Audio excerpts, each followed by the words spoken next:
పాత వీడియోలో మనం స్క్రిప్ట్ గురించి చెప్పుకున్నాం. ఈ వీడియోలో మాత్రం సేవ్ ప్రొడ్యూసర్ అనే టాపిక్ గురించి మాట్లాడుకుందాం. మన డైరెక్టర్స్ గ్యారేజ్ మెయిన్ ఉద్దేశం ప్రొడ్యూసర్ని సేవ్ చేయాలని. ప్రొడ్యూసర్ని సేవ్ చేస్తే ఆటోమేటిక్గా మన డైరెక్టర్కి చాలా అవకాశాలు వస్తాయి. అయితే డైరెక్టర్గా మన యాంబిషన్ తీర్చుకోవడానికో, లేదంటే మన కళ తీర్చుకోవడానికో, లేదంటే మనకి ఒక ఆశ తీర్చుకోవడానికో ప్రొడ్యూసర్ బలి కాకూడదు. నేనేం ప్రొడ్యూసర్ని వీడేంటారా బాబు ప్రొడ్యూసర్ లైన్ చేయడానికి వీడియో చేస్తున్నానని మీరు అనుకోవచ్చు చాలామంది. నాకు అవసరమే లేదు, నేను సొంత డబ్బులు రెడీ చేసుకుంటున్నాను, సొంతంగా నేనే తీసుకోవడానికి. షార్ట్ ఫిల్మ్లోనే చేస్తాను ఆఖరికి. అయితే ఇక్కడ మెయిన్ ఏంటంటే సేవ్ ప్రొడ్యూసర్ అని ఎందుకు అంటున్నామంటే, ప్రొడ్యూసర్ లేకపోతే సినిమా లేదు. మనం తీసే సినిమా మన కుల కోసం, మన ఆనందం కోసం తీయకూడదు. అసలు సినిమా ఆడియన్స్ ఎందుకు చూడాలి? ఇవాళ రోజు మార్కెట్లో 2 రకాలు. ప్రొడ్యూసర్ మీరు అడగండి, సార్ ఈ సినిమా ఒక నేషనల్ అవార్డు రావాలా మనకి, లేదంటే కమర్షియల్గా హిట్ అవ్వాలా? నేషనల్ అవార్డు అంటే కొంతమంది తీశారు అంతకుముందు, నేషనల్ అవార్డు వచ్చింది, కానీ అది ఒక రోజు కూడా థియేటర్లో ఆడవు. అలా సినిమా తీయాలంటే ప్రొడ్యూసర్ డబ్బుల కోసం కాదు, అది తీస్తే అది ఆయనకు ఒక ఇంట్రెస్ట్ అవి ఉండొచ్చు, మీకు ఒక ఇంట్రెస్ట్ అయి ఉండొచ్చు. అది సెకండ్ ప్రాస్పెక్టివ్ ఏంటంటే, మన సినిమా తీస్తే 100% పెట్టిన రూపాయి మాత్రం వెనక్కి రావాలి. నేను చెప్పేది ఏంటంటే 100% పెట్టిన సినిమా 100% రిజల్ట్ రావచ్చు కూడా. కాకపోతే నేను చెప్పేది ఏంటంటే, మనం డిస్టెన్షన్లో పాస్ అవ్వాలి. 60 మార్కులు మినిమం మన సినిమాకి రావాలంటే మనం ఏం చేయాలి? ప్రతి ప్రాస్పెక్టివ్లో మనం వర్కౌట్ చేయాలి. చాలామంది ఇవాళ రోజు డైరెక్టర్లు చూస్తున్నాను, సార్ నేను ఆ కెమెరా గురించి తెలుసుకున్నాను సార్, నేను ఆ లెన్స్ల గురించి తెలుసుకున్నాను సార్, నేను ఆ లైటింగ్ గురించి తెలుసుకున్నాను సార్, నేను అసలు మ్యూజిక్ డైరెక్టర్ ఇంట పెడతాను సార్, లేదంటే దాన్ని అట్లా పెడతాను, దీన్ని ఇట్లా పెడతా, అవుట్డోర్ వెళ్తాను, అక్కడ లొకేషన్లు ఇక్కడ లొకేషన్లు, అసలు పెద్ద ఎక్విప్మెంట్, పెద్ద టీము అంటున్నారు. ఫస్ట్ స్క్రిప్ట్ మీద పని చేయండి. అది నెల బట్టిని, 2 నెలలు బట్టిని, 6 నెలలు బట్టిని, 6 సంవత్సరాలు బట్టిని స్క్రిప్ట్ మీద వర్క్ చేయండి. స్క్రిప్ట్ మీద వర్క్ చేసిన తర్వాతే ఏదైనా. స్క్రిప్ట్ బాగోపోతే మీరు ఎంత వేసుకున్నా లాభం లేదు. మనం ఎప్పుడు చెప్పుకునే టాపిక్కే. అయితే సేవ్ ప్రొడ్యూసర్ అనేదే ఇవాళ మెయిన్ టాపిక్. మన సినిమా బాగా తీస్తే ఆయన ఆటోమేటిక్గా సేవ్ అవుతాడు. ఇంతకుముందులాగా మనకు ఒకటి కాదు, బొచ్చిన అవకాశాలు ఉన్నాయి. ఓటీటీ అమ్ముకోవచ్చు, అదర్ లాంగ్వేజెస్ అమ్ముకోవచ్చు, శాటిలైట్ అమ్ముకోవచ్చు, థియేటర్ అమ్ముకోవచ్చు. ఇన్ని రకాల అవకాశాల్లో కూడా ఆయన ఫెయిల్ అవుతున్నాడంటే ఎక్కడ లోపం జరుగుతుంది? దాంతోపాటు ప్రొడ్యూసర్లు కూడా మీరు ఒకసారి ఆలోచించాలి సార్. ఒక సినిమా తీస్తున్నామంటే కాంబినేషన్ సెట్ చేయాలి. హీరో సెట్ చేయాలి, హిట్ డైరెక్టర్ని సెట్ చేయాలి, హిట్ హీరోయిన్ సెట్ చేయాలి, హిట్ మ్యూజిక్ డైరెక్టర్ సెట్ చేయాలి. కాంబినేషన్ ఎక్కువ వర్క్ చేస్తున్నారు. కాదు సార్, చాలా సినిమాలు మీరు అంతకుముందు తీసుకున్నట్టయితే కొత్త డైరెక్టర్లు, కొత్త హీరోలుగా, కొత్త డైరెక్టర్లుగా, కొత్త మ్యూజిక్ డైరెక్టర్లుగా సెన్సేషన్లు అయినవి చాలా ఉన్నాయి. అలా మీరు కుదిరితే మంచి కథను సెట్ చేయండి.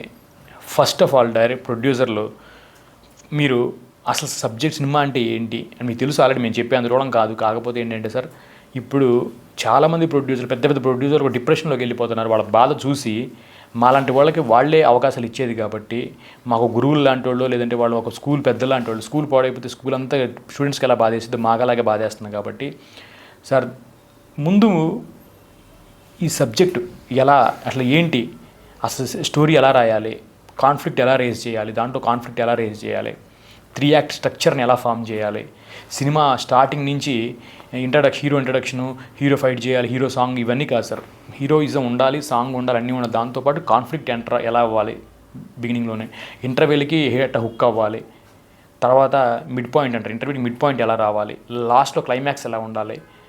ఈ సబ్జెక్ట్ ప్లస్ మన నేటివిటీకి తగ్గట్టుగా ఉందా లేదా, టైటిల్ నుంచి కూడా ప్రతి ఒక్కటి మనం కాన్సన్ట్రేట్ చేసుకొని, ఈ సబ్జెక్ట్ బాగుంది, ఆడియన్స్ పాయింట్ ఆఫ్ వ్యూలో థియేటర్లో కూర్చొని మనం ఇక్కడ చూస్తుంటే ఈ సీన్లో మనం నవ్వామా, ఈ సీన్లో మనం ఏడ్చామా, ఈ సీన్ ఫైట్ బాగుందా, ఇంట్రెస్టింగ్గా వెళ్తుందా లేదా, ఇక్కడ సెట్ చేసుకోండి. చాలామంది నాతో అంటున్నారు, అయ్య బాబు నువ్వు ముందు పెద్ద డిఓపీలని, పెద్ద మ్యూజిక్ డైరెక్టర్ అందరినీ నువ్వు సెట్ చేసుకోవాలి, ఎందుకంటే వాళ్ళకి బాగా నాలెడ్జ్ ఉండిద్ది. నేను మాత్రం సెట్ చేసుకుంటా. నేను మాత్రం నమ్మేది మాత్రం స్క్రిప్ట్ సెట్ అయింది అనుకో, ఫస్ట్ స్క్రిప్ట్ లాక్ అయిన తర్వాత, స్క్రీన్ ప్లే లాక్ అయిన తర్వాత, ట్రీట్మెంట్ అంతా లాక్ అయిపోయిన తర్వాత అప్పుడు నేను టెక్నికల్ టీంని తెచ్చుకుంటా. టెక్నికల్ టీంలో అందరు ఖచ్చితంగా కో డైరెక్టర్ నుంచి, అసిస్టెంట్ డైరెక్టర్ నుంచి, తర్వాత డిఓపి నుంచి, మ్యూజిక్ డైరెక్టర్ నుంచి అంతా 4 సినిమాలు పనిచేసిన వాళ్ళే, హిట్ సినిమాలు పనిచేసిన వాళ్ళని వీలైనంత వరకు పెట్టుకుంటాం. పుష్ప లాంటి బ్లాక్ బస్టర్ డైరెక్టర్ మనకు దొరకపోయినా కూడా మ్యూజిక్ డైరెక్టర్లు ఎవరైనా ఈ మధ్య కాలంలో ఒక రీజనబుల్గా ఉన్న మ్యూజిక్ డైరెక్టర్ని పెట్టుకుంటాం. అట్లా 24 ఫ్రేమ్స్ని సెట్ చేసుకునే దమ్ము డైరెక్టర్కి ఉండాలి. వాళ్ళు ఆల్రెడీ ఇంతకుముందు ఏం వర్క్ చేశారు, ఇప్పుడు మనకి ఎలాంటి అవుట్పుట్ ఇస్తారు, నాకు ఈ అవుట్పుట్ కావాల్సిందే అని కూర్చోవాలి. అది ఆటోమేటిక్గా వాళ్ళతో మనం పని చేయించుకోగలగాలి. ఎందుకంటే డైరెక్టర్ పని డైరెక్టర్ది, ప్రొడ్యూసర్ డైరెక్టర్ పని చేయడు కదా. అట్లాగే డిఓపిని డైరెక్టర్ చేయడు. సో డిఓపితో చేయించుకోగలగాలి డైరెక్టర్. అట్లాగే 24 ఫ్రేమ్స్తో ప్రతి ఒక్కరితో చేయించుకోగల దమ్ము సత్తా డైరెక్టర్కి ఉండాలి. అప్పుడే మీరు రండి. వాళ్ళు వచ్చేదో చేసేస్తారు, వీళ్ళు వచ్చేదో చేసేస్తారు అనుకుంటే రావద్దు. మీరు అనుకుంది ఒకటి, అక్కడ వచ్చేది ఒకటే. సో సేవ్ ప్రొడ్యూసర్ టాపిక్ కాబట్టి ప్రొడ్యూసర్లు ఖచ్చితంగా ఆయన పాయింట్ ఆఫ్ వ్యూలో కూడా ఇలా ఉంటాయి అని చూడండి. స్టోరీని ఇలా నేరేషన్ ఇలా అంత కమనీయంగా నేను చెప్పుకున్నాం రామాయణం లాగా ఉండేటట్టు ప్రొడ్యూసర్ చూసుకోండి. డైరెక్టర్ కూడా అలా వీలైనంత వరకు మంచిగా స్టోరీ రాసుకొని స్క్రిప్ట్ మీద కూర్చొని స్క్రిప్ట్ మళ్ళీ ప్రీ ప్రొడక్షన్ స్టార్ట్ అయిన తర్వాత మీరు అడ్వాన్స్ ఇచ్చుకొని ఆఫీసులు తీసుకున్న తర్వాత మళ్ళీ ప్రీ ప్రొడక్షన్ మీద నెల, 2 నెలలు, 3 నెలలు, 6 నెలలు, సంవత్సరాన్ని కూర్చొని దాన్ని పర్ఫెక్ట్గా సెట్ అయిన తర్వాత షార్ట్ డివిజన్లు చేసుకొని స్క్రీన్ ప్లే ట్రీట్మెంట్లు షార్ట్ డివిజన్ తీసుకొని పేపర్ ఎడిటింగ్ మొత్తం రెడీ చేసుకుని అప్పుడు షూట్కి వెళ్ళండి. అప్పుడు 100% 50 నుంచి 60 మార్కులు ఖచ్చితంగా వస్తాయి. మీరు అనుకున్నది ఒకటై ఉండొచ్చు, అది తీసేది ఒకటై ఉండొచ్చు, కానీ సమపాళ్ళు అన్నీ కలుపుకొని తీయాలి. ప్రొడ్యూసర్ని సేవ్ చేయాలి. అది డైరెక్టర్ గ్యారేజ్ చేస్తుంది. 100% మా దగ్గరికి వస్తే ప్రొడ్యూసర్కి 50 నుంచి 60 మార్కులు మేము తెప్పిస్తాం. 90-100 అది అదృష్టం, ఇంకా రావచ్చు కూడా. సో డైరెక్టర్ గ్యారేజ్ అనేది పెట్టి ఇక్కడ మేము ఒక టీముని రెడీ చేసి దీంట్లో ఒక 5, 6, 7 మంది, ఒకనే కాదు నేను పోతే ఇంకొకడు, ఈ గ్యారేజ్ ఆగదు. అందరు మంచి నిష్ణాతులను పెట్టి ముందు స్క్రిప్ట్ మీద వర్క్ చేస్తాం. మేము ఎవడైనా స్క్రిప్టేనండి వర్క్ చేసేది. స్క్రిప్ట్ వర్క్ అయిన తర్వాతే మేము షూటింగ్కి వెళ్తాం. షూటింగ్లోకి వెళ్ళిన తర్వాత మిగతాదంతా. సో ఇది అర్థం చేసుకుంటారని, నచ్చితే షేర్ చేస్తారని కోరుకుంటూ సెలవు తీసుకుంటున్నాను.